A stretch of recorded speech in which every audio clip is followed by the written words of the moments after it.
এক রাতে আমার কোয়েল পাখির খামারটা পুরো শেষ হয়ে গেল। হঠাৎ করে অনেকগুলো পাখি মারা গেল এবং এক রাতের মধ্যে আমার গোটা খামারের সব পাখি মারা গেল, একদম ফাঁকা হয়ে গেল। তো যারা কোয়েল পাখির খামার করেন তাদের জন্য আজকের ভিডিওটা একটা গুরুত্বপূর্ণ ভিডিও হতে যাচ্ছে, এবং যারা নতুন করে এই কাজটা শুরু করতে যাচ্ছেন তাদের জন্য এটা কিন্তু অনেক গুরুত্বপূর্ণ একটা ভিডিও। যারা কোনো কিছু না জানে এই কাজে আসতে চাচ্ছেন তাদের অবশ্যই অভিজ্ঞতা থাকা উচিত, আর না হলে কিন্তু আমার মতো আপনাদেরও অবস্থা হয়ে যাবে, ঠিক আছে? তো হঠাৎ করে আমার কোয়েল খামারে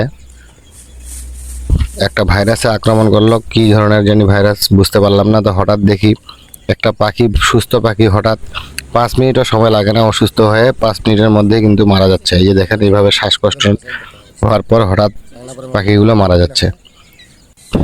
তো সারা রাতের মধ্যে এই পাখিগুলো, অনেক পাখি মারা গেল। তো অনেকে বলেন যে কোয়েল খামারে অনেক লাভ, কত লাভ।